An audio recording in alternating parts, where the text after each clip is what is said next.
va voyager entre la page 21 et 22 pour cette section-ci de la formation.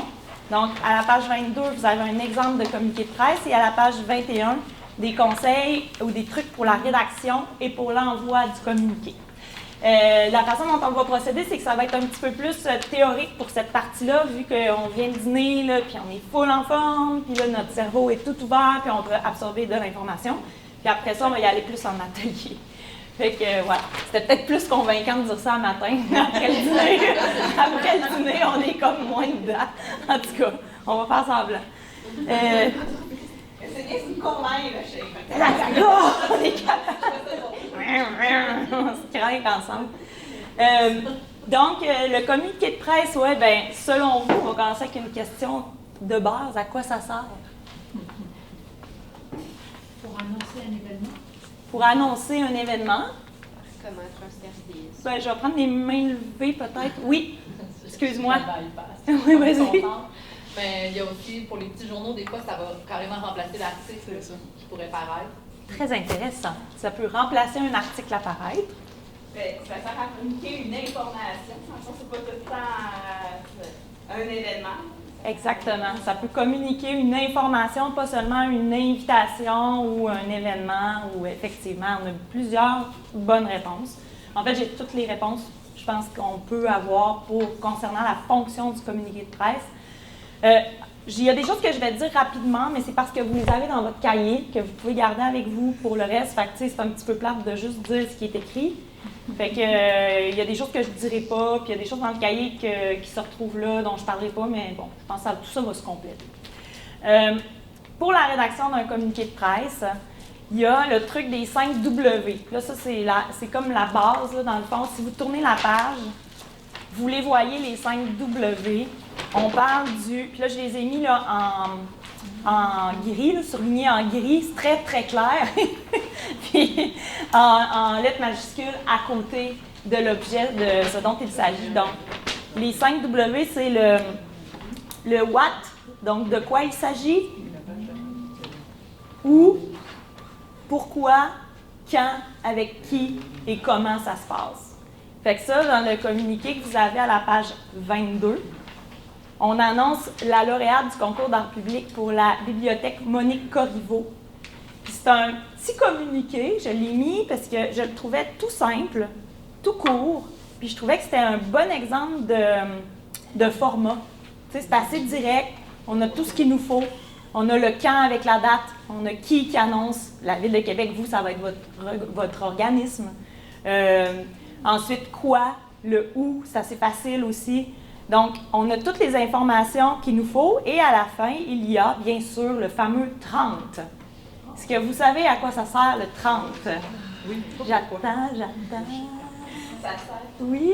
Ça sert à communiquer que la fin du communiqué est là, puis après ça, ça va avoir la source si jamais le journaliste veut contacter la personne. Exactement. Donc, ce qui est en haut du 30, c'est ce qu'on peut soit dire en ondes ou rapporter comme message. Ce qu'il y a en dessous du 30, ça ne fait pas partie du message officiel qu'on veut transmettre. C'est souvent la source. Donc, souvent, là, il n'est pas là, mais souvent, en dessous du 30 est écrit « source », 2 points, avec le nom de quelqu'un qu'on peut rejoindre si on a des questions. Si on veut une entrevue, si on veut avoir plus d'informations. Donc, il y a le nom et les coordonnées de la personne qu'il faut rejoindre. Oui? Est-ce qu'on sait pourquoi 30? Je pense que c'est un lien avec la guerre, mais je m'en souviens plus c'est quoi le message. C'est vraiment un truc en lien avec la guerre, la Deuxième Guerre mondiale, il me semble. OK. Je vais leur retrouver l'information parce que c'est un petit fun fact. Oui, c'est ça. Ouais. Fait que... donc, ça, c'est pour ce qui est de la rédaction comme telle du communiqué de presse. Donc... Moi, j'ai une question pour le communiqué de presse. Oui? Quand moi, je le faisais, je marquais tout en haut pour communication ou pour diffusion immédiate. Oui? Puis là, je le vois pas. Est-ce que c'est pas nécessairement de quoi qui est nécessaire? Ou... Moi, je l'écris quand je fais un communiqué de presse. Oui, je le mets pour diffusion immédiate. Oui. Ça, c'est... d'habitude, c'est en haut à droite qu'on met ça, pour diffusion immédiate. Fait que ne jamais oublier la date, c'est super important. S'il n'y a pas de date, le journaliste, il va se dire c'est peut-être un vieux communiqué, c'est pas une nouvelle, c'est sûr qu'il va le discarter automatiquement. Oui, madame. Si on met pour diffusion diffusion immédiate, est-ce que ça veut dire qu'on pourrait mettre aux diffusions le 9 mai? Non.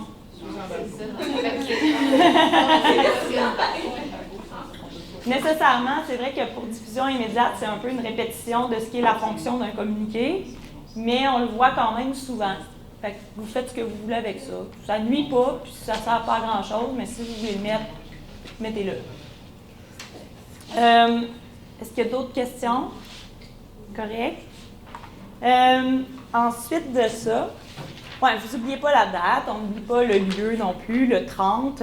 La longueur, ici, je disais que c'était un beau format, une page. Et un petit conseil, intégrez votre communiqué de presse directement dans le corps du message, dans le corps du courriel et non pas en pièces jointes. Ça, c'est comme quelque chose de...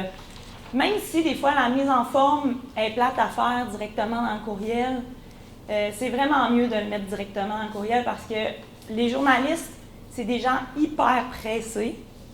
Vous allez le voir tantôt, je vais vous en parler un petit peu plus du métier de journaliste, mais ils doivent choisir parmi une centaine de communiqués qu'ils reçoivent par jour. Donc, s'ils doivent en plus ouvrir une pièce jointe, là, ils sont comme « Oh my God! C'est beaucoup trop! » Mais là, je ris, là, je rigole, là, j'aime beaucoup. J'ai plein d'amis journalistes, tout ça, puis j'en fais partie. Fait que je ris de moi quand je ris. Oui, madame? Le doublon, est-ce que ça peut être une option de l'avoir dans le corps de message, puis en pièce jointe s'ils veulent l'imprimer? Bien, ils vont imprimer leur courriel. Ils vont faire copier-coller. Tu sais, ou copier-coller, ou... Fait que, tu sais, ça ne sert pas à grand-chose. Par contre, si vous voulez ajouter une photo à votre message, par exemple un communiqué de presse d'une manif à laquelle vous avez participé, vous pouvez ajouter une photo en pièce jointe. Vous pouvez même la mettre directement dans le corps du texte et la mettre en pièce jointe en meilleure qualité pour qu'ils puissent y avoir accès, pour la publier éventuellement dans un journal. C'est pas mal ça, oui? Moi, je mettais tout le temps en PDF, en pièce jointe. Je l'avais appris comme ça. Mais je trouve ça intéressant ce que tu dis, là. Mais là, dans le fond, il n'y a pas vraiment d'avantage à en mettre en PDF parce que le journaliste, va, de toute façon, il peut changer. Il a la latitude de changer son texte.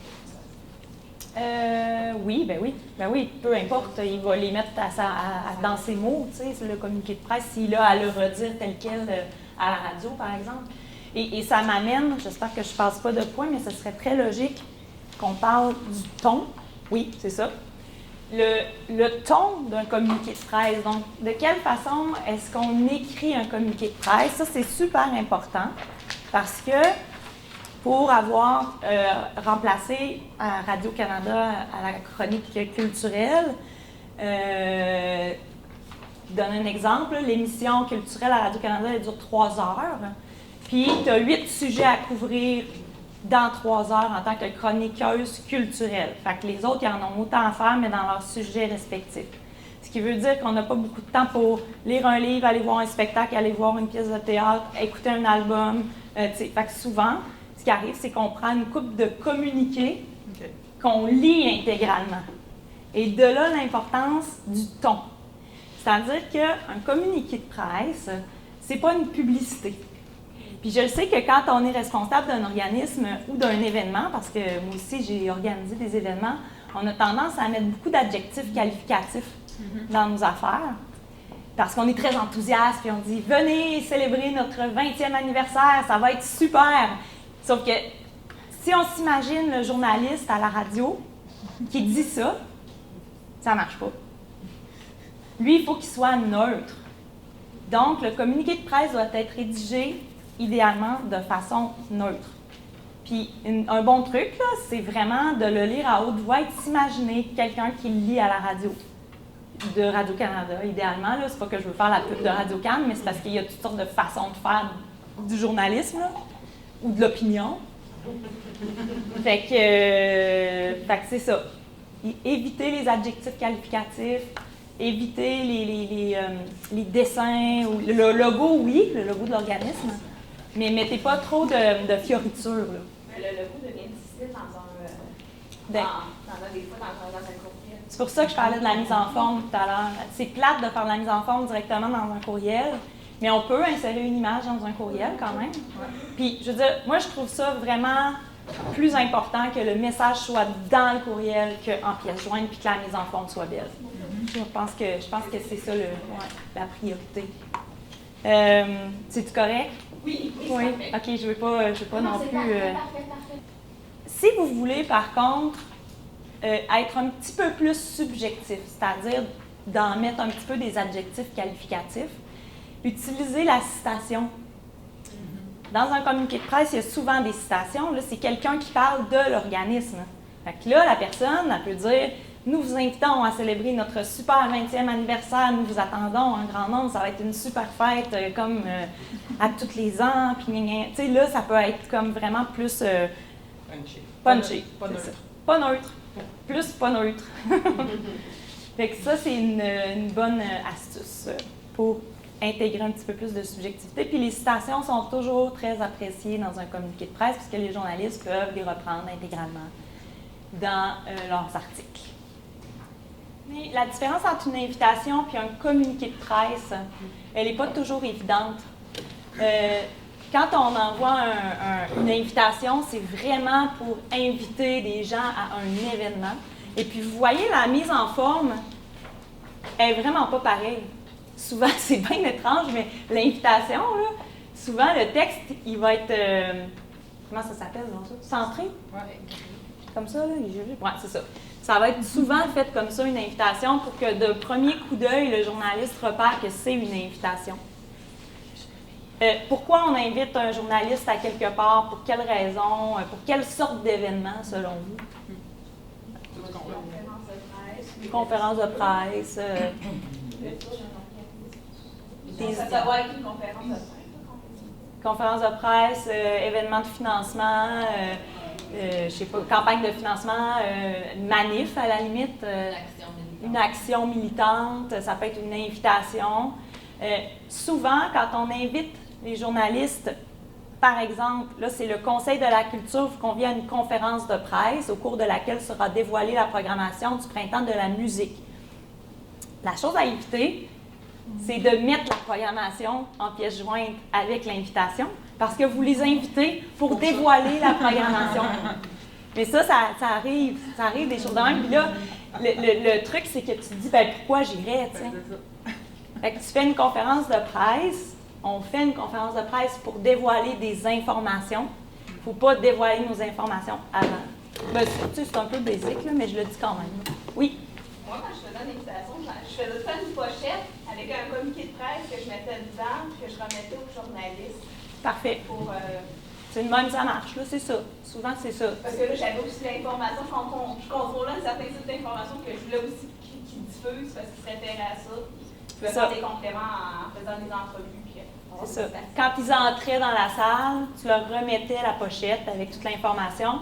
Et après ça, la démarche à faire, c'est d'envoyer cette information-là aussi par courriel à toute votre liste de presse au complet. Même si les journalistes n'étaient pas là. Oui. Même s'ils ne sont pas là, vous envoyez à toute votre liste de presse votre communiqué, mais juste au moment où l'événement en tant que tel a débuté. Sinon, vous venez de rendre caduque votre événement si vous envoyez l'information avant. Oui? Dans l'objet, que ce soit un communiqué ou une invitation, qu'est-ce qu'on met dans l'objet du courriel? Moi, j'écris toujours communiqué, Revengeance des Duchesses ou votre organisation ou quelque chose de plus accroche. Bien, l'objet, en fait, l'objet du communiqué. Mais on met le mot communiqué. Moi, chaque fois, j'ai un doute parce que ça réduit, surtout sur un appareil mobile. Ouais. Je pense toujours à ça. Oui, tu as raison, dans une certaine façon, mais en même temps, je pense que pour le journaliste, c'est important de sélectionner vite son information. Fait que, tu sais, de voir que c'est un communiqué, que c'est pas pas un pourriel, là, mais tu sais, une affaire qui a passé free dans sa boîte courriel. S'il est écrit communiqué là, en lettres majuscules, là, il risque de l'ouvrir. Mais ça, c'est mon avis à moi. Il n'y a pas de loi par rapport à ça, là,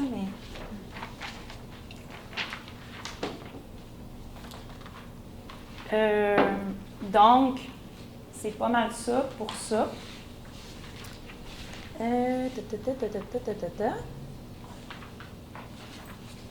Est-ce qu'il y a des questions par rapport à l'invitation, le communiqué, tout ça? Oui. Par rapport à un communiqué, mais où on voudrait traiter d'orientation politique en même temps. C'est pas une invitation pour un événement ou une annonce, mais c'est le regroupement des groupes de femmes. Dénonce telle situation. Oui, c'est ça. Ouais. Ou politique, ou ce serait quoi la différence? C'est important qu'on en parle. La question avait été soulevée aussi dans l'autre événement quand on émet un point de vue. C'est un communiqué de presse. Puis on émet le point de vue. Fait que là, c'est sûr que ça va être moins neutre parce que vous énoncez un point de vue. Par contre, il faut garder en tête que si quelqu'un peut le lire vraiment intégralement à la radio, donc il ne faut pas dire « nous dénonçons telle situation », mais c'est le regroupement de femmes dénonce que avec des chiffres, des statistiques, non. Parce que des fois, on a tendance à écrire au « nous », mais si le journaliste dit « nous », ça ne marche pas, dans le sens où il ne le dira pas, là, c'est sûr qu'il ne dira pas nous. Il va soit adapter le communiqué, ou soit il va se dire « j'ai pas le temps de l'adapter, fait que je vais laisser faire, je vais prendre le suivant ». Fait que c'est ça. Mais ils ne font pas juste sélectionner leurs nouvelles en fonction de la qualité des communiqués de presse. Là. Il y a quand même le sujet est important dans l'actualité parce que c'est important pour la population en général. Mais c'est toutes sortes de petites affaires qui font qu'on est lu ou on n'est pas lu quand on envoie un communiqué. Là, je vous donne vraiment des micro-détails, mais qui peuvent faire une différence. Oui? Au niveau de l'invitation des journalistes, y a-t-il un moment qu'avant on l'envoie, après ça on fait un rappel? Je ne sais pas si vous pouvez nous dire sur les échéanciers qu'il y aurait à... Ouais. Moi j'en ai un, mais ça devrait avoir ton opinion là-dessus. Bien, moi, ce que je pense qui est le mieux, c'est d'envoyer une invitation 1 semaine et demie avant l'événement, 2 semaines max. Et de faire un rappel la veille. Ouais. Et le rappel est constitué du même envoi, de la même invitation, sauf que vous écrivez dans l'objet « rappel ». C'est la même chose.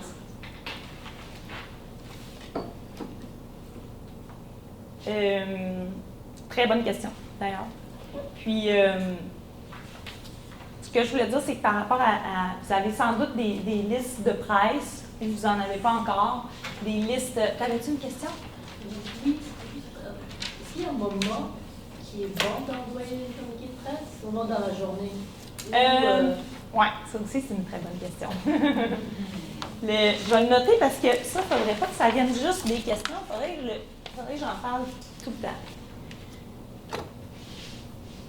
OK. Avant d'envoyer un communiqué de presse,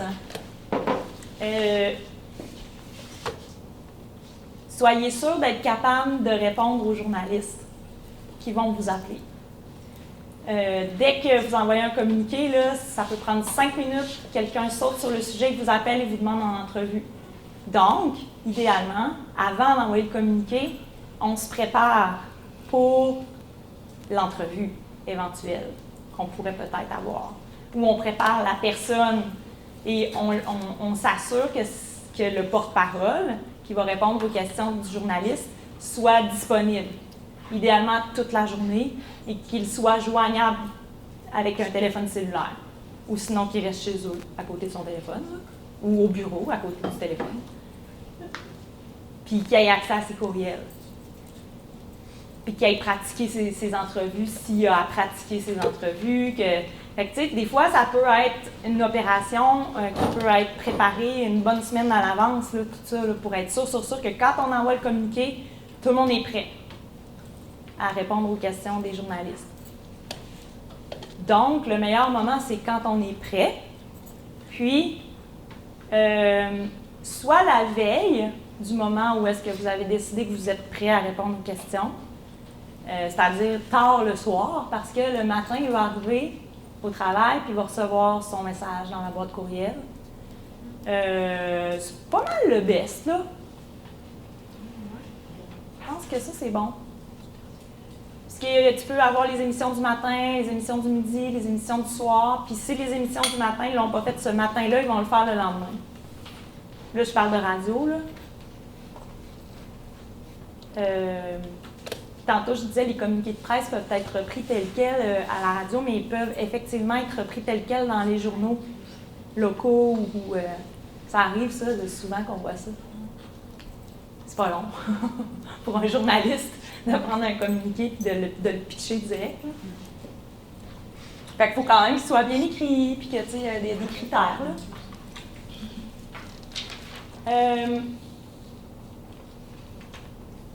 Ça, c'est beau. Maintenant, ce que je vais faire, c'est que je vais vous inviter dans quelques instants à vous approcher parce que j'ai fait une entrevue avec un ami journaliste qui travaille à RDI depuis 10 ans, qui s'appelle Pascal Poinlane. Puis je lui ai demandé, vous avez d'ailleurs dans votre cahier les questions que je lui ai posées, fait que si vous voulez prendre des notes pendant qu'on va écouter l'entrevue, vous les prendrez. La première question, c'est qui choisit les sujets et pourquoi on choisit tel ou tel sujet? Dans une salle de nouvelles, je veux dire comment ça se passe à Radio-Canada. Nous, il y a ce qu'on appelle les affectateurs. Donc, c'est un journaliste qui est spécialisé justement pour faire les choix de nouvelles, qui en fait plutôt tout le monde. Et ça se fait en fonction de l'actualité, en fonction de ce qu'il y a dans les autres médias. Oui, vous approchez, et en fonction de ce que nous, on trouve aussi, est-ce qu'on a des idées à proposer. Donc, l'affectateur dit un peu sur quoi il travaille. Mais moi, je peux proposer des idées, je peux proposer des sujets aussi. Puis, en gros, c'est comme ça que ça marche. Comment je choisis tel ou tel sujet? Le critère numéro 1, c'est l'intérêt public. Qu'est-ce qui est d'intérêt public? C'est assez vague. L'intérêt public, moi, ma meilleure définition c'est de se demander, est-ce que ça change quelque chose dans la vie du monde et dans la vie de pas mal de monde? C'est d'avoir une information pour tel ou tel sujet. Donc, par rapport à un sujet, des fois, c'est sûr que des sujets un peu plus anecdotiques, mais en général, à Radio-Canada, on va essayer d'avoir des sujets qui ont un impact sur la vie des gens et qui vont leur permettre de comprendre le monde dans lequel ils évoluent. D'accord. Tu disais que des fois, les choix se font en fonction des autres médias. Ça veut dire que si quelqu'un parle d'un sujet, il y a bien des chances que vous rebondissiez dessus.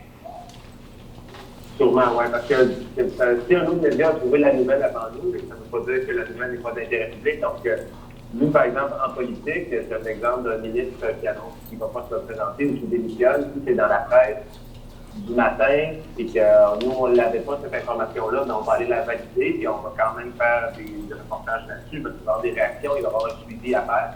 Et c'est pas nous qui a sorti la nouvelle brute, mais on peut reprendre cette nouvelle-là parce qu'elle est dans le champ médiatique, elle est dans le champ social. C'est le monde au courant que, je sais pas, le maire de Québec démissionne juste à Beaune, bien, c'est sûr que si c'est le Journal de Québec qui sort cette nouvelle-là, nous, on va reprendre parce que ça touche tous les citoyens de Québec de savoir que le maire vient de démissionner, puis il va sûrement y avoir des impacts. Donc, on va aller dans l'analyse. Par exemple.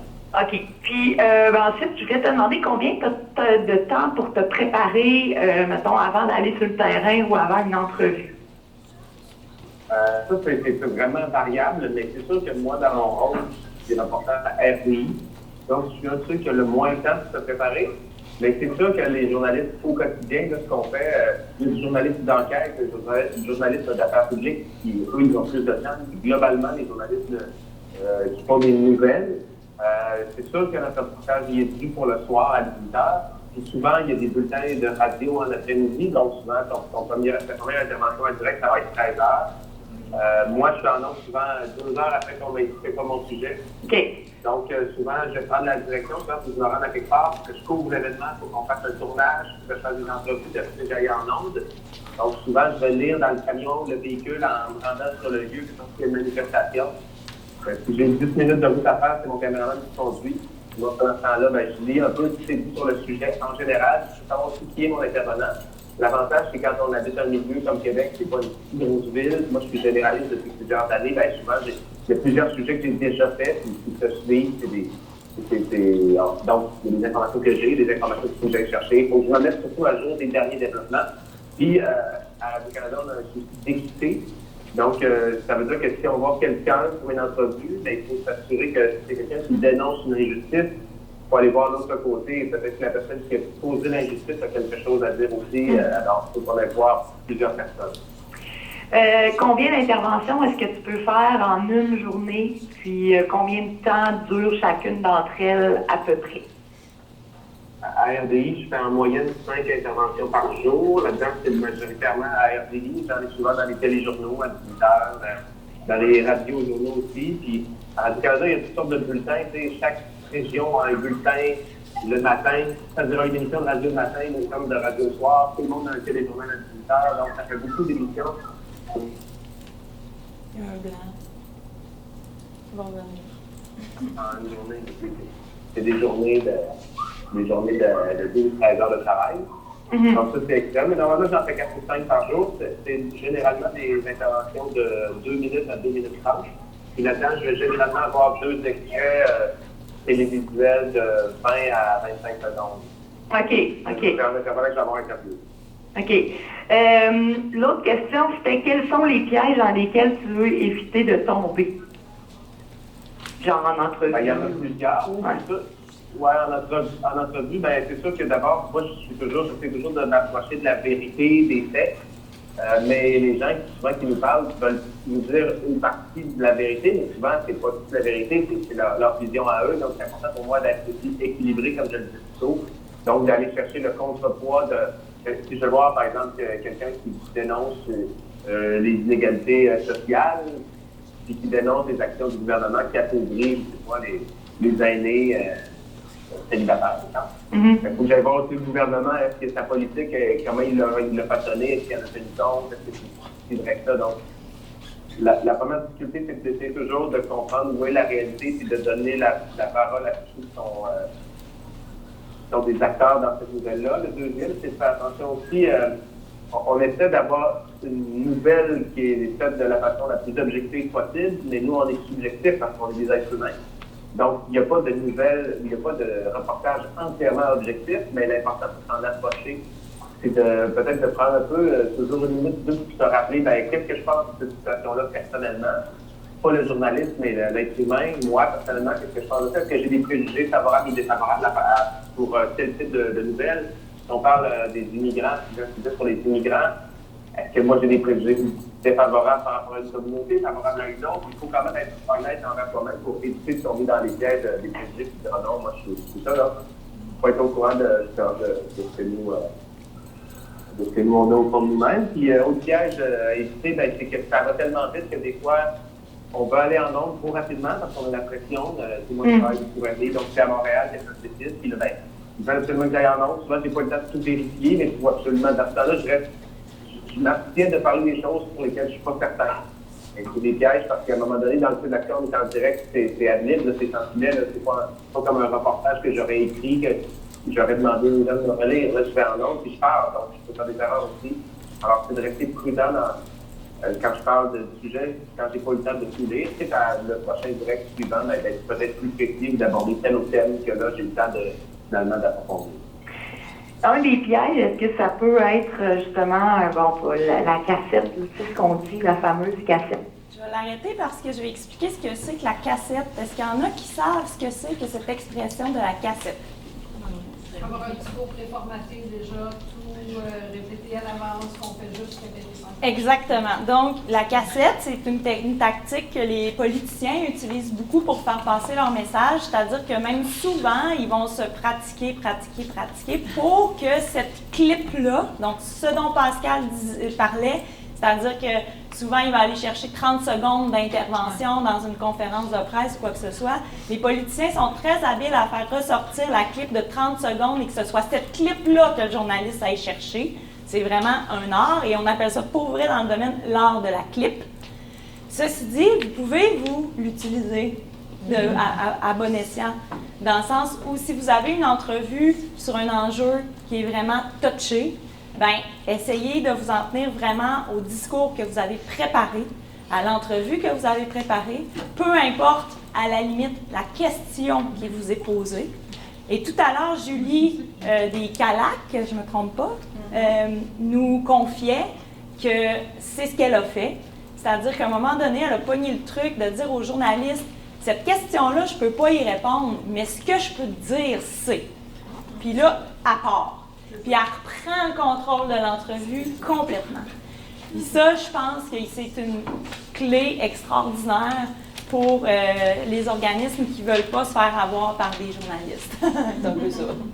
Fait que le truc de la cassette, c'est perçu négativement dans la population et perçu négativement de la part des politiciens parce qu'on est écœurés de se le faire servir en tant que citoyen. Mais, puis pour les journalistes, c'est dole, mais pour nous, c'est le best, tu sais, un peu, là. Quand on est en situation extrême, là, tu sais, vraiment tantôt, Juliette parlait de sclavounos. Elle ne voulait pas se prononcer là-dessus, mais la première question que les journalistes y posaient, c'était « prononcez-vous là-dessus? » Non, mais elle enchaînait sur d'autres choses. Oui? C'est drôle que tu dises l'art de la clip parce qu'on a fait des vidéos, puis il y avait un peu de ça aussi. Quand on veut faire du montage, puis justement, quand les journalistes veulent faire leur clip, peut-être que c'est intéressant pas juste de l'avoir pratiqué, mais d'avoir pratiqué un certain débit de voix pour que la personne soit pas capable de couper ta fin de phrase. C'est quand même, c'est niaiseux, mais nous autres, on avait de la difficulté des fois à couper au montage certaines personnes pour faire nos propres besoins, puis parce que la personne, elle parlait très vite. Comme t'es comme, ça va être vraiment bizarre si on la coupe. En même temps, c'est un truc à utiliser si on veut que la personne ne nous coupe pas. Non, c'est vrai. Effectivement. Puis de reprendre le contrôle d'une entrevue, là, c'est tellement satisfaisant. Là. Il y a quelque chose de l'empowerment là-dedans là, qui est vraiment le fun à pratiquer. Un autre truc aussi par rapport aux entrevues, quand on se fait appeler par les journalistes, c'est de questionner le journaliste avant l'entrevue sur ce qu'il veut nous demander. Ça se fait, là, ça se fait très bien. Des fois, on est mal à l'aise de faire ça, c'est normal, mais oser vraiment lui dire « OK, ben si j'accepte, ça va être quoi tes questions? Quel sujet tu veux aborder? Moi, je parle pas de ça. Moi, je parle pas de ça. Au pire, il va vous dire « Ben, vous voulez pas parler de ça? Ben, je viendrai pas. » Ben, tout bad, tu sais. Tout bad. C'est tout.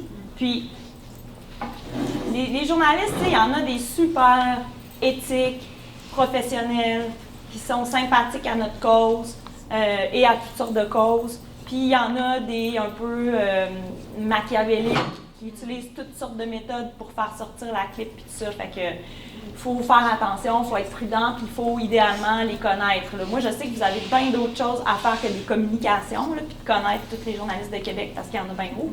Mais je vous donne des trucs à développer.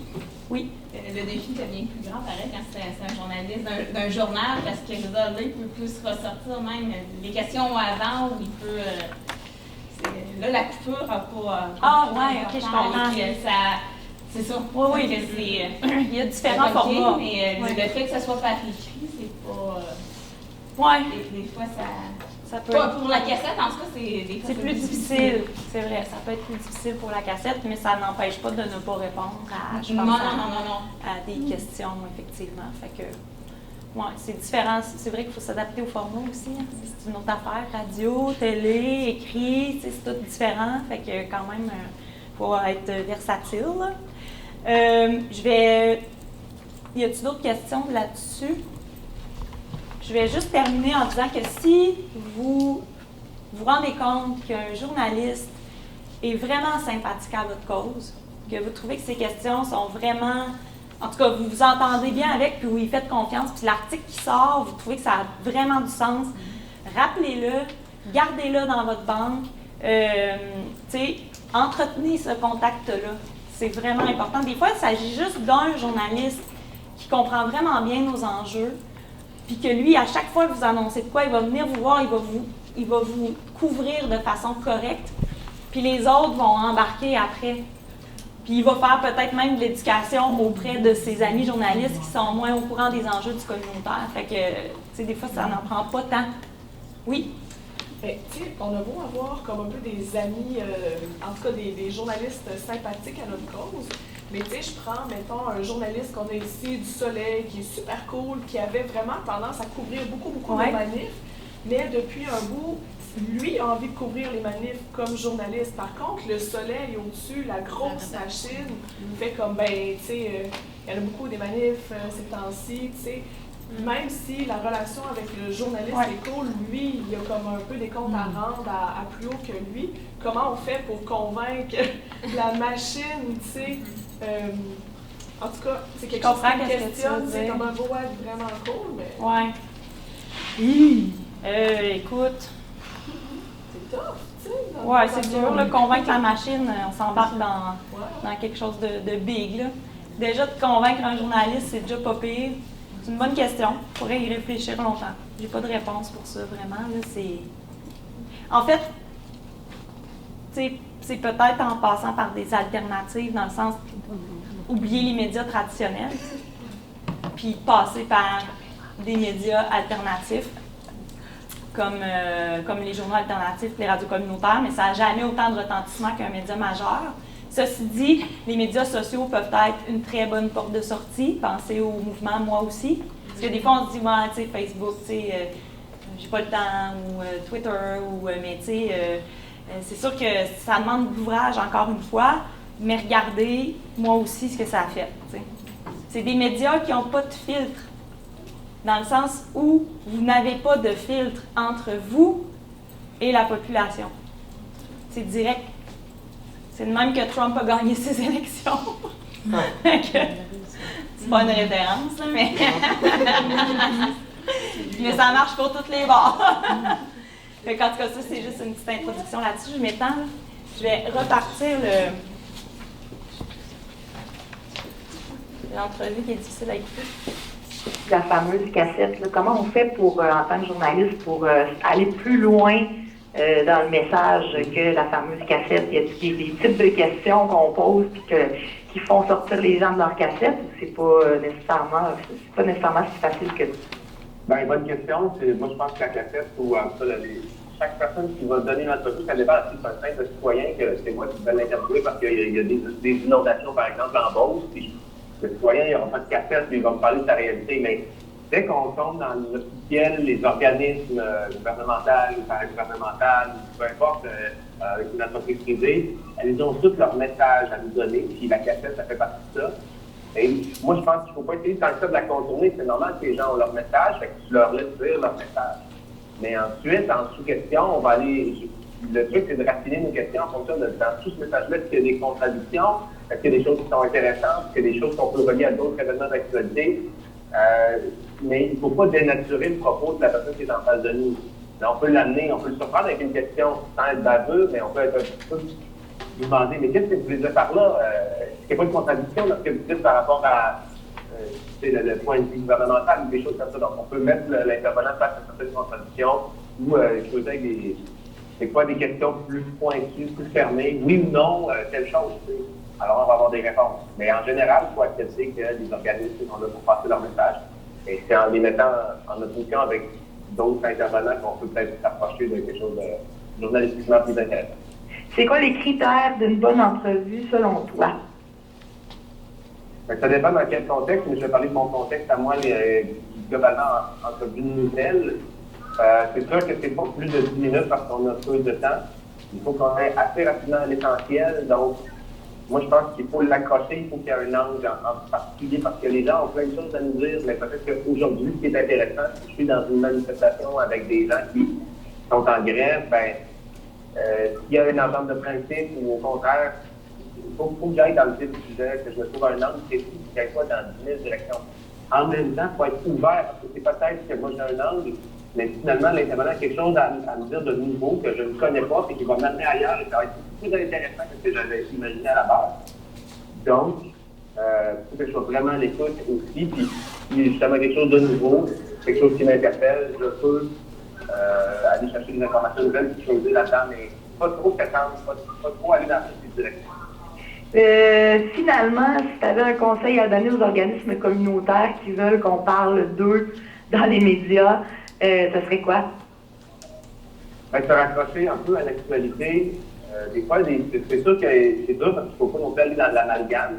Parfois, on peut se raccrocher à l'actualité. Je donne un exemple. S'il y avait déjà une manifestation de prévu, et qu'en plus, tout le monde est au courant de ce drame-là, c'est pas inutile pour limiter, par exemple, l'intérêt journalistique pour la manifestation, de dire que parmi les manifestants, il va y avoir des représentants des groupes de femmes, des représentants d'organismes qui viennent en aide, je sais pas, quel type d'enfants, tu sais. Donc là, forcément, le journaliste, quand il va voir le communiqué, il va dire, c'est une grosse manif des groupes communautaires, mais dans ces groupes communautaires-là, il y en a qui interviennent du sujet d'actualité aujourd'hui. Donc, je vais aller voir l'analyste. En passant, je vais leur parler de ça. Ça va attirer l'attention des journalistes. L'autre chose, c'est justement d'avoir un point de nouveau. Parce que nous, on cherche quand même dans nos choix de sujet, qu'est-ce qu'il y a de nouveau qu'on n'a pas vraiment entendu. C'est un bon exemple, c'est un point de vue qu'on a beaucoup fourni, par exemple, quand on se prépare au G7 dans les prochaines semaines. Et là, à un moment donné, la société civile nous a convoqués pour nous dire, là, ils nous gardent un punch durant la conférence de presse, c'est qu'ils vont organiser un grand forum social en mars du G7. Bon, là, il y a une annonce concrète. C'est à la fois concret et abstrait, parce qu'on ne sait pas trop ce dont on va discuter. C'est juste le cadre, on ne sait pas ce qu'on à l'intérieur du cadre, mais déjà, nous, c'est assez concret, puis on parle de ces organismes-là qui trouvent à son forum social. Donc, c'est ça, se rattacher à l'actualité, puis trouver une nouvelle ou un élément qui va faire nouveau. Nous, quand on a l'impression de se répéter, les journalistes, on se dit, on en a déjà parlé souvent.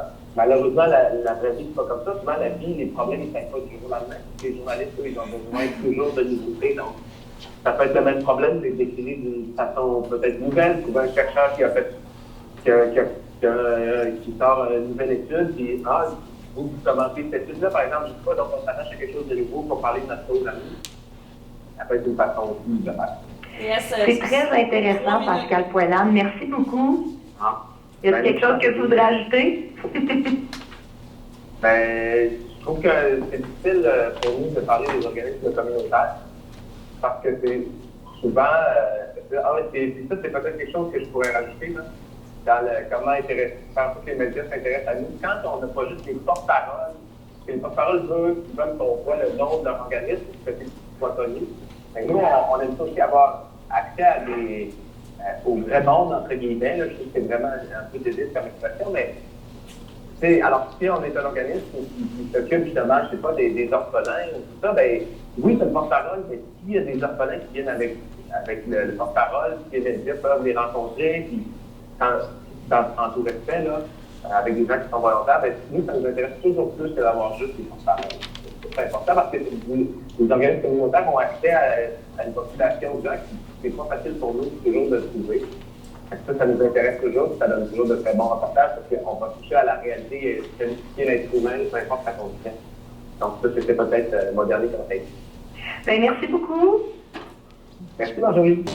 Ça, c'est la vie de Pascal Poilâne. Il y a différents journalistes, donc ils sont tous différents. Mais vous voyez là, un peu c'est quoi la réflexion derrière le choix du sujet, comment on va le couvrir, le nombre de temps qu'on a pour s'informer, c'est très peu. Il y a tout un contexte aussi qui vient avec ce métier-là qui n'est pas toujours évident. Je ne ferai pas la défendresse des journalistes parce que je veux dire, j'en fais un peu, mais c'est pas non plus en tout cas, bref. Je me lancerai pas là-dedans. Ceci dit, est-ce que ça vous a allumé? Avez-vous des commentaires sur ce que vous avez entendu? Des questions supplémentaires auxquelles je pourrais peut-être répondre ou peut-être pas? Commentaire, j'ai bien aimé ta dernière question sur le conseil, comment pour les organismes communautaires. Moi, je veux dire, je n'ai pas ce problème-là, je suis en région. Ouais. C'est que nos médias, ils touchent directement notre population, ils sont vraiment facilement accessibles. Ouais. Mais je trouve ça intéressant d'amener des façons de pouvoir les accrocher. C'est quoi, c'est de la petite... Oui. C'est sûr que c'est touché d'impliquer les gens qui fréquentent nos organisations puis de les mettre devant les Kodak. Là, on s'entend que c'est comme une épreuve en soi, puis ça peut être vraiment difficile sur la confiance. Mais s'il y en a qui seraient volontaires à le faire autour de vous, il y a des organismes que ça se fait, puis il y en a d'autres que ça se fait pas. Là. Mais hier, moi, par exemple, j'étais au vernissage de Projet Lune. Avec Gabrielle Bélanger, une artiste, tout ça, je faisais un reportage pour Télé-Québec. Il y avait une fille, une femme extraordinaire qui faisait la visite guidée. Elle était tellement bonne. Puis je me disais, tu sais, je me disais, ça aurait pu être une bonne personne pour parler aux médias du projet Lune. Si elle veut, si elle est à l'aise, si nous, on est à l'aise. Ça prend un travail en amont, il faut préparer tout ça, faire des tests, à la limite simuler l'entrevue. Bref, il y a beaucoup de choses à penser quand on agit dans ce sens-là, mais ça peut être une très bonne façon d'attirer le journaliste. Donc, exercice pratique, être une journaliste. Il y a 2 communiqués. C'était pour ça que j'avais demandé d'ailleurs d'amener un communiqué. Si vous n'en avez pas, c'est pas grave, il y en a ici. OK? Donc, à la page 25. Vous allez vous placer 2 par 2 pour cet exercice-là. Et vous allez lire le communiqué de l'autre personne, si la personne a apporté son propre communiqué de presse. Sinon, vous allez choisir chacun un communiqué, soit celui de la page 25, soit celui de la page 26. Et vous allez jouer le rôle de la ou du journaliste à la page suivante, qui est la page 27. Donc, vous allez jouer le jeu de faire une entrevue, donc en exercice, vraiment. Vous allez poser des questions. Suite à la réception d'un communiqué de presse, vous allez préparer une entrevue. Donc, vous préparez vos questions, vos sous-questions, et à côté, vous prévoyez les réponses que la personne pourrait vous donner. OK? Parce qu'en tant que journaliste, c'est ça qu'on fait. Mais tu sais, faites-le pas... faites-le déjà juste de se poser ces questions-là, c'est formateur. OK? Donc, faites-le pas comme si vous alliez être évalué puis que vous alliez avoir un topo là, à faire. Fait que, je vous propose de faire ça si ça vous va. On pourrait prendre, mettons, 10-15 minutes là, pour faire ça. Est-ce que vous avez des questions sur le déroulement de l'exercice? Ça vous va? L'important, c'est que vous choisissiez chacun un communiqué, là, parce qu'après ça, je vais peut-être vous faire poser des questions après, en entrevue. Fait que si toi, tu choisis lui, mettons que toi, tu choisis lui, puis tu es l'interviewé, il faut que l'intervieweuse, elle le lise, puis qu'elle bâtisse l'entrevue. Ça va? Correct? Est-ce qu'on lise les deux? Ouais, vous lisez les deux. Effectivement. On va s'en aller à page 28. Puis on va parler. Ah, c'est vrai, il ne faut pas le regarder. J'avais oublié. Il faut fermer le cahier parce qu'il y a plein de réponses à la page 28. Puis c'est un exercice. Fait que j'ai mis les réponses parce que vous allez pouvoir partir avec et avoir des notions dans votre cahier. On va faire un petit atelier. Vous allez vous séparer en équipe de 4. Je pense que ça va être mieux en équipe de 4. Puis je vais vous donner un carton fait maison. Vraiment fait maison. Voilà.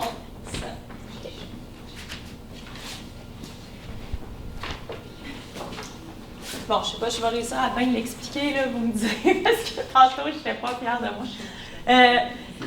Il y a différentes familles de médias, à part, la nature du média en tant que tel, c'est-à-dire télé, radio, écrit. On a les médias privés, les médias communautaires et les médias publics. Les médias privés, des exemples de médias privés? TVA, la presse, le soleil, les radios poubelles, tout ce qui appartient Québécois, tout ce qui appartient à une entreprise, à quelqu'un. Bon. Les médias communautaires, c'est CKIA, c'est KRL, c'est IHO, c'est JMB. MD à Boston. OK. Elle est pas à gauche. Oui, effectivement. L'autre journal, le journal de groupe. Pardon? Nos journaux de groupe, c'est plus exactement.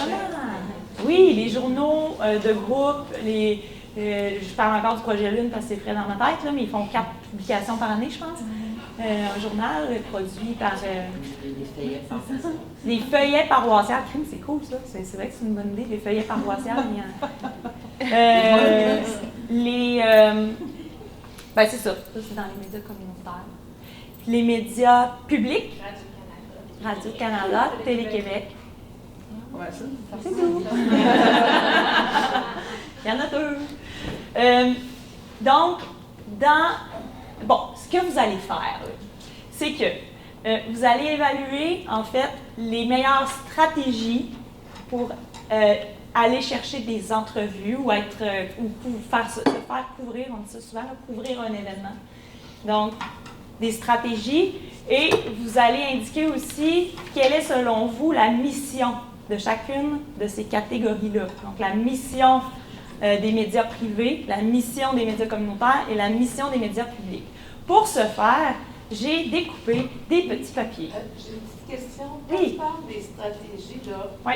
est-ce que c'est nos stratégies pour les approcher Oui. ou leur stratégie globale? C'est vos stratégies pour les approcher.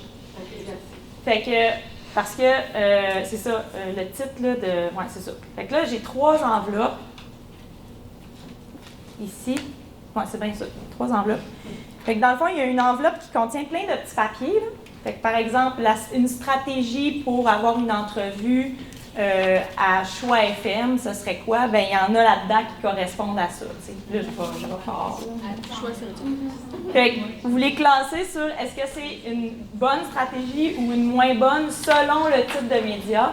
Dans les 3 enveloppes, il y a les mêmes stratégies et les mêmes missions, puis vous les classez en ordre d'importance pour les 3 catégories. Donc, la bonne stratégie, la bonne façon de faire, c'est de commencer par le premier, les 2 là, ouvrir une seule enveloppe, mettez vos petits papiers comme vous le pensez, puis ensuite passer au 2e et au 3e.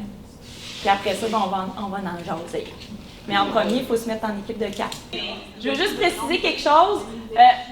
C'est une échelle, hein, de moins à plus, et les 3 enveloppes contiennent exactement la même chose. Ouais. Fait qu'il faut les classer sur une échelle de moins efficace à plus efficace pour les stratégies, de moins pertinente à plus pertinente pour les missions.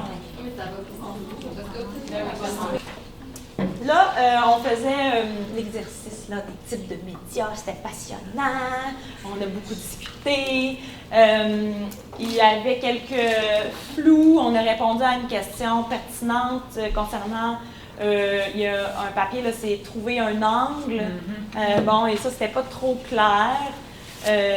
Souvent, trouver un angle à une entrevue, une fois que le journaliste vous a appelé suite à votre envoi de communiqué, c'est là que ça se passe. Vous pouvez lui dire ah ouais, ça t'intéresse, je pourrais te proposer de parler plus de cet aspect-là avec telle personne. T'sais. C'est comme si vous faisiez déjà une partie du travail créatif du journaliste, qui est de trouver l'angle à sa place. Puis l'angle, c'est comme de préciser le sujet, d'aller d'un côté vraiment ou de l'autre.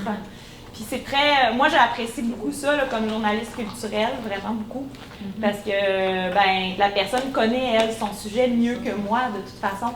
Fait qu'elle peut m'orienter vers un angle pertinent. Puis ben, c'est ça, c'est une petite stratégie là, qu'on peut faire au téléphone quand le journaliste nous appelle. Puis, t'aurais-tu, mettons, je sais pas, pour nous ennuyer, comme bon, là, sur un sujet culturel, ça peut être, comme tu disais tantôt, pièce de théâtre, le point de vue du metteur en scène, mais mettons plus dans nos luttes sociales, une couple d'exemples d'un angle différent. Tu sais, mettons 4 angles différents sur un même sujet, ça serait cool. Ben, je vais regarder un communiqué de presse dans ce beau cahier de participants. Comment? Les coupures à l'aide sociale. Les coupures à l'aide sociale, ben, l'impact sur les femmes. Ça, c'est un angle. L'impact sur les familles monoparentales. Donc, les femmes enceintes. L'impact sur le travail exil. Oui, c'est ça des angles. C'est vraiment y aller, l'impact sur une partie de... c'est ça. En tout cas, ça te donne-tu une bonne idée? C'est correct? Oui. OK. Par rapport à l'exercice, c'était surtout, comment dire, il n'y a pas de correction qu'on va faire, il n'y a pas de corrigé que je vais vous distribuer. C'était surtout pour vous donner un prétexte d'en parler entre vous et de réaliser qu'il y a différentes sortes d'approches qu'on peut faire selon différents médias et que c'est important d'en prendre compte. Puis, par exemple, là, c'est bien niaiseux, mais il y avait un papier qui disait utiliser Facebook pour rejoindre les journalistes là, ou pour obtenir une entrevue. Tu sais. Ça peut être super bon pour les médias privés ou surtout les radios privées qui sont très indépendants. Là, tu sais. Ils ont beaucoup de marge de manœuvre. Tu sais. Ils peuvent faire un peu ce qu'ils veulent. Fait que, par Facebook, ça marche super bien contacter les recherchistes des émissions. Tu sais. Ils marchent beaucoup par Facebook, en fait. Les contacter en privé, là, pas écrire sur le mur de l'émission, là, mais en privé. Vous pouvez aussi les contacter par courriel, vous pouvez aussi les contacter par téléphone, mais Facebook aussi, ça peut être bien... Il y en a qui fonctionnent beaucoup par Facebook, puis c'est facile à trouver un animateur sur Facebook, tu sais son nom, tu le trouves, bang, tu l'écris. Mais ça, c'est vraiment pour les médias privés, les médias communautaires, mais pas Radio-Canada. Pour les médias plus formels, à moins que vous connaissiez le journaliste, là, c'est vraiment plus le courriel du journaliste en particulier. Et éviter peut-être d'appeler au numéro de téléphone général puis au courriel général de Radio-Canada parce que là, ça va se perdre dans une marée de courriels. Idéalement, trouver les courriels des journalistes en particulier qui s'intéressent à vos enjeux ou qui sont les journalistes des nouvelles à Québec. Ça se trouve là, quand même quand on va sur Internet et déjà, leurs adresses se trouvent. Puis la meilleure façon de trouver, là, c'est drôle, là, comme Pascal.Land qu'on a entendu tantôt. Pascal.Land, courriel, dans Google. Puis ça sort. Pascal.Land, Radio-Canada, courriel. Parce que des fois, ça peut être un peu ardu de trouver les courriels. Puis on dirait que ça... Moi, je réussis la plupart du temps comme ça. Sinon, ben, les journaux papier, Le Soleil, tout ça, souvent leurs courriels sont presque à côté de leurs articles, où c'est quand même assez facile de les trouver.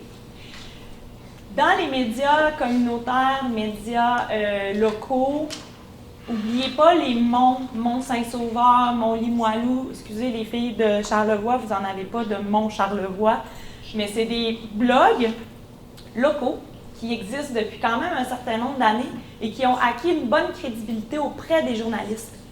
Fait que pour vous, ils sont beaucoup plus faciles à aller chercher, mais les journalistes s'alimentent là, souvent.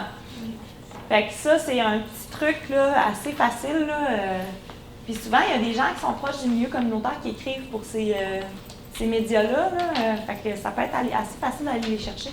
Nous, au centre, là, il y avait une fille de Mont-Saint-Sauveur qui nous a communiqué pour faire un article là, sur les femmes. Puis la fille était super féministe. Fait que tout ce qu'on lui disait, là, elle comprenait super bien. C'est ça. Ouais. Souvent, c'est des gens qui écrivent bénévolement ou très peu payés. Donc, leur but, c'est pas de gagner de l'argent, c'est de faire passer un message qui leur tient à cœur. Puis c'est des valeurs qui souvent sont similaires aux nôtres. Fait que c'est bien, bien gagnant. Après ça, est-ce qu'il y avait des choses qui vous interrogeaient là, dans ce que vous avez fait, dans ce que vous avez travaillé là, sur le carton? Oui? Miser sur les valeurs mises de l'avant, économie, initiative personnelle et citoyenne. On pourrait voir ça comme sous 2 angles différents. Je comprends. Oui, c'est peut-être un peu flou. Ceci dit, c'est bien, je vais reprendre le papier, je veux juste être sûre de ne pas me tromper d'affaire. Merci.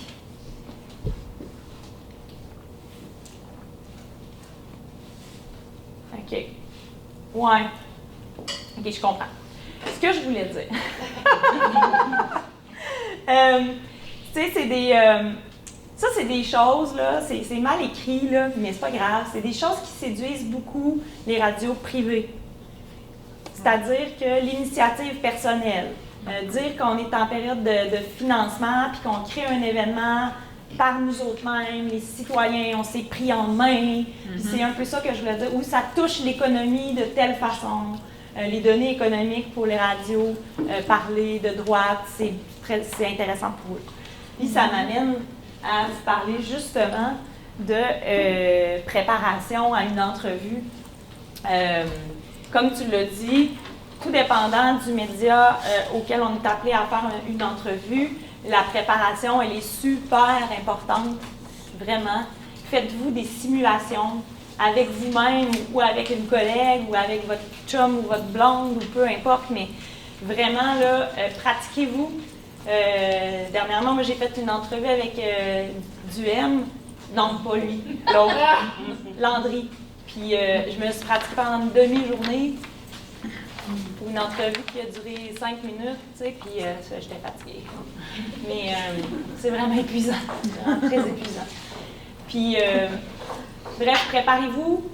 Écoutez les émissions aussi avant, si vous pouvez, si vous avez le temps. Écoutez un petit bout là, de leurs émissions ou même une au complet pour comprendre le style de questions, comprendre les points que vous pouvez aller chercher qui sont similaires à ces intérêts pour les ramener vers votre sujet. C'est vraiment de la stratégie médiatique. T'sais, on n'est pas obligé de faire ça, mais si ça vous tente, let's go. T'sais. Puis, moi, je me dis toujours que j'essaie, en tout cas, de me mettre en tête, même si ça m'atteint quand même personnellement, d'aller dans ces radios-là parce que c'est vraiment rough. Là. Puis je sais qu'après ça, ils vont parler de moi puis ils vont dire plein de cochonneries. Je me dis que mon message, il passe quand même par-dessus l'animateur à certaines oreilles de ceux qui écoutent. J'ose imaginer qu'il y en a qui... c'est ça, qui absorbe une partie du message sans se dire hey, donc, ou une affaire de même, là, tu sais. Voilà. Est-ce que vous avez des listes de presse, sinon, dans vos organisations? J'ai-tu parlé de ça? Je sais pas. Vous parlé des listes de presse? Les mettre à jour souvent? Non. Non? OK, c'est juste un petit truc. Des listes de presse, c'est une liste d'adresses courriel pour les journalistes pour envoyer les communiqués de presse. Essayez de la renouveler au moins une fois par année, parce que les journalistes changent de médias, changent d'assignation, c'est-à-dire qu'un quelqu'un culturel peut se ramasser au fait divers, le fait divers va s'en aller à la justice, la justice, ça bouge beaucoup. Donc, il faut tout le temps revenir là-dessus. Une question. Oui. Nous, on est dans un cas particulier. Oui. On est ici à l'Université Laval, donc on a le service des coms qui qui a sa liste de presse avec tous les médias sans distinction. Donc, ça arrive qu'on fait des communiqués qui sont plus généraux, si on veut, qu'on diffuse avec l'aide du service des coms. Oui. Mais est-ce que c'est préférable de prendre une stratégie comme celle-là ou d'avoir une liste de presse de gens qui sont, par exemple, plus sensibilisés aux enjeux féministes? D'avoir un communiqué qui peut être peut-être plus précis ou plus approfondi que celui qu'on va envoyer qui va être général, qui va nécessairement donner plus d'informations contextuelles. Ou qui va... si ton service des coms l'accepte, moi je dirais que ce serait bien que tu aies ta liste à toi pour... Puis qu'on fasse les deux? Oui. Okay. Ouais. Quitte à, si ton service des coms ne veut pas, avec ton communiqué, aller personnellement... envoyer le même communiqué à certaines personnes en leur écrivant un petit mot personnel avant. Je pense que ça pourrait t'intéresser. Ou même que ça va déjà l'avoir reçu, mais par l'instance de l'université, qui est un truc un peu froid, un peu général, peut passer sous le radar assez facilement. Bien, c'est ça, en fait, c'est le fun parce qu'ils le font pour nous autres, mais en même temps, on se dit, est-ce qu'on fait de la diffusion à y aller de façon plus large? Tu l'as fait dit, j'ai comme perdu un petit bout. Ta technique pour les remettre à jour, c'est une stratégie pour le faire, si on contacte directement les adresses qu'on a, les journalistes qu'on a, pour savoir si c'est toujours valable. Oui, c'est long et c'est plate. Il faut vraiment passer un par un. Puis sinon, vous pouvez aussi, comme juste feuilleter les journaux puis regarder s'ils sont encore là, aller sur le site Internet du Soleil puis regarder chaque journaliste s'ils sont toujours à la même place, puis s'ils ne sont pas toujours à la même place, rajoutez la nouvelle adresse, puis au pire, l'ancienne va être encore là, puis vous allez recevoir un message d'erreur à chaque fois. Ça dépend si vous aimez le fouillis, le chaos ou l'organisation méthodique, mais les deux fonctionnent. Fait que c'est ça. J'aimerais qu'on parle ensemble des médias sociaux. Qui a une page Facebook de fan pro là, pour son organisme, en fait? OK. Avez-vous de la misère à rejoindre les gens avec votre page Facebook? Ces temps-ci en particulier ou depuis quelque temps? Depuis février 2018. Oui. Tu as la date, toi, en février 2018. Ben, je ne sais pas c'est quoi la date précise, mais... Oui, mais tu as le mois. Le changement d'algorithme. C'est ça. Facebook est de plus en plus restrictif quand on ne paye pas. Donc, depuis février, merci de l'avoir spécifié, c'est vraiment très difficile. Là. Avant, on disait qu'on était capable de rejoindre, avant les changements de février, on disait qu'on était capable de rejoindre environ 10% de nos amis, nos fans, sans avoir à payer. Maintenant, je dirais que c'est comme plus 5%. Donc, c'est une logique commerciale. Facebook veut que les gens payent pour qu'on soit visible. Ça pénalise tout le monde. Ça pénalise surtout les petits qui n'ont pas autant d'argent que ça à mettre sur des publicités Facebook. Mais on peut aussi mettre très peu d'argent puis que ça fonctionne. Hein. Des fois, on peut mettre 5$ puis ça aide. Ça prend pas grand-chose. Oui? Ben, faut que tu mettes comme ton compte en tant qu'organisation sans but lucratif. Je pense que ta publicité, elle peut être 2$ plus 700 $. Attends, peux-tu répéter ça plus fort? Faut que tu mettes ton compte en organisme à but non lucratif. Là. Mettons que ton compte, ta page Facebook, pour que tes publicités te coûtent moins cher. Parce que moi, ils me demandent chaque semaine si mon événement de café rencontre, je veux atteindre 700 personnes. Mais non, je mets des chaque semaine. Oui, c'est ça, mais ça, ils font ça, Ils font ça pour t'inciter à acheter de la publicité. Tandis que si tu es une compagnie là, qui fait de l'argent, ben, ça va être, mettons, 20$. Oui, ça peut. Ah, ben, c'est cool. Dans le fond, c'est pas. Ils sont un peu communautaires, c'est ça. C'est mieux que rien pantoute, là, mettons. OK. C'est une bonne information, merci. Sinon, je voulais vous proposer ce que je vois souvent ces temps-ci pour pallier au fait qu'on ne voit pas beaucoup les publicités, les publications Facebook. On a de la misère à pénétrer le fil d'actualité de nos fans. C'est qu'on peut créer un groupe à côté de notre page. C'est fun, hein? Ça fait plein d'affaires à gérer. On crée un groupe.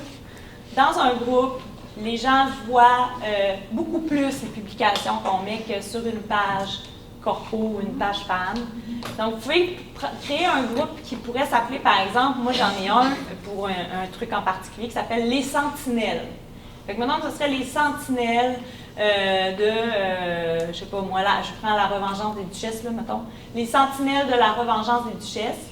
C'est des gens qui supportent le mouvement, des gens de l'organisation, qui s'engagent à quelque sorte à être dans ce groupe-là et à partager les publications de la page principale. C'est comme des gens d'émissaires.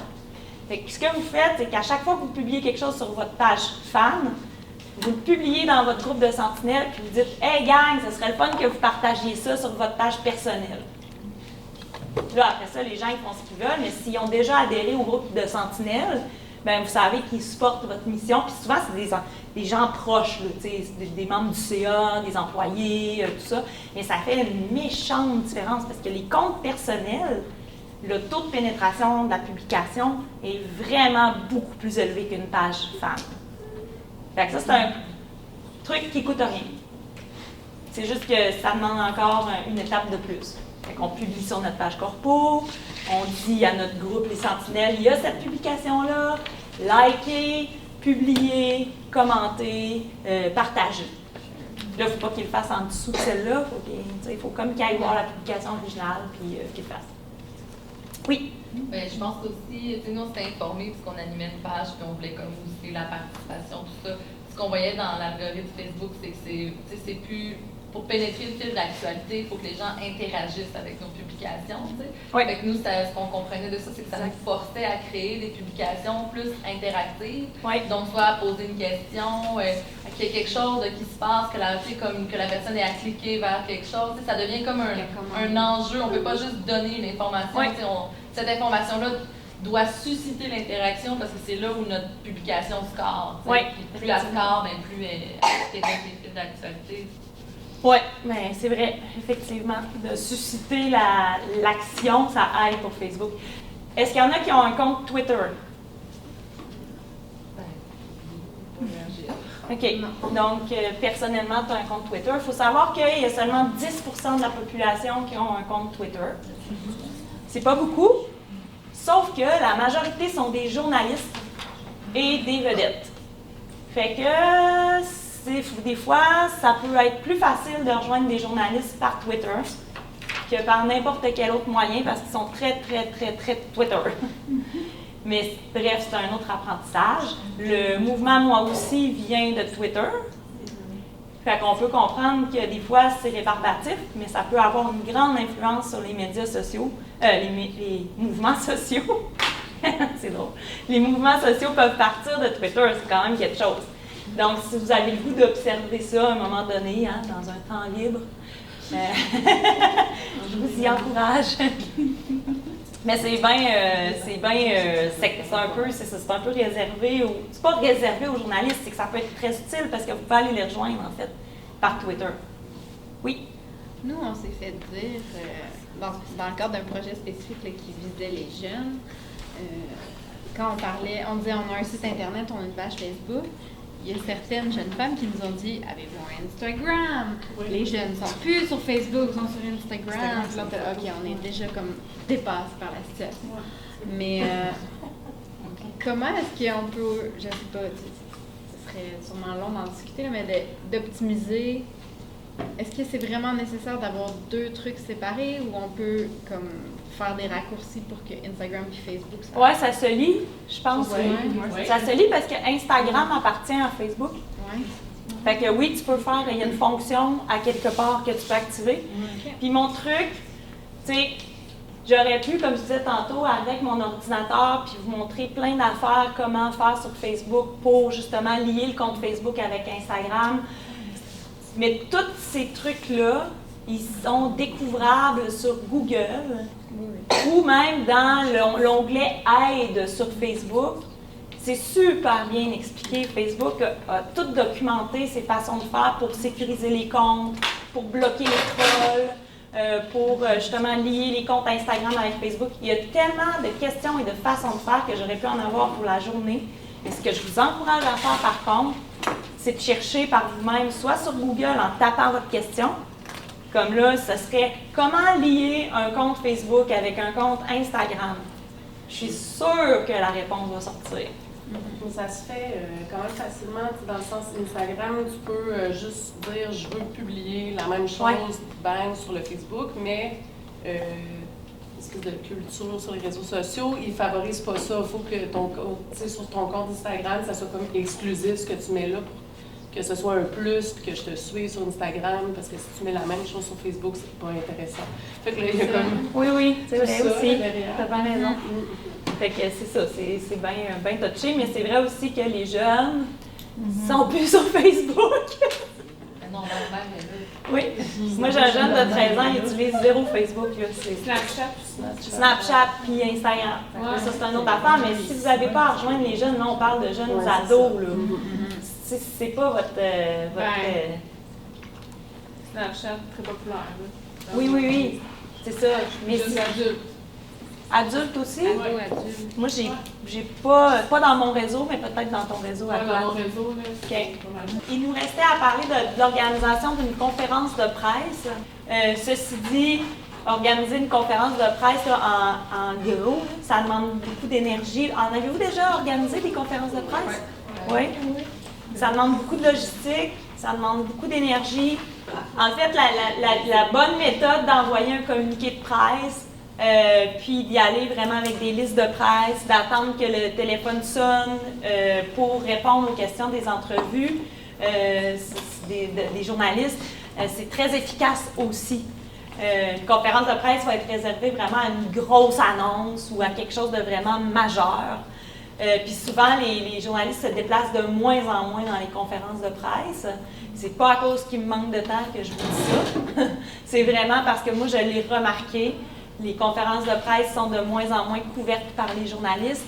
Fait que, essayez, avant de dire « on organise une conférence de presse », puis de mobiliser des ressources, réserver un local, acheter des beignes puis du café, tu sais, c'est quand même drainant là, d'avoir une personne à la table de presse qui prend les présences, donner des pochettes avec des communiqués de presse. C'est beaucoup d'organisation. Puis, c'est ça. Des fois, il y a d'autres moyens presque plus efficaces et qui sont moins énergivores, qui fonctionnent mieux.